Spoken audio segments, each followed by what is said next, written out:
దోరగా వేయించేసుకోవాలండి. వీటిని పొడి చేసుకొని పచ్చళ్ళలో కలిపేసుకోవాలి.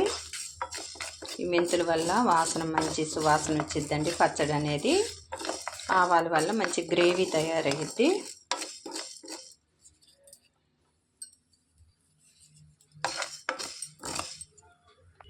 ఈ విధంగా వేయితే సరిపోయిద్దండి. స్టవ్ ఆఫ్ చేసేసుకొని చల్లార్చుకొని మిక్సీ పట్టుకొని పొడి చేసుకోవాలి. తాలింపుకి రెడీ చేసుకుందామండి. తాలింపు కోసం స్టవ్ వెలిగించుకొని ప్యాన్ పెట్టేసుకొని ఆయిల్ వేసుకోవాలండి. ఈ పచ్చడికండి పల్లి ఆయిల్ చాలా బాగుంటుందండి. పల్లి ఆయిల్ కానీ పప్పు నూనె కానీ చాలా బాగుంటాయి పచ్చళ్ళకి. టేస్ట్ అనేది అలాగే ఉంటుందండి. సంవత్సరం రోజులు నిలవ ఉన్నా కూడా అదే టేస్ట్ ఉండిద్ది, అదే ఫ్లేవర్ ఉండిద్ది.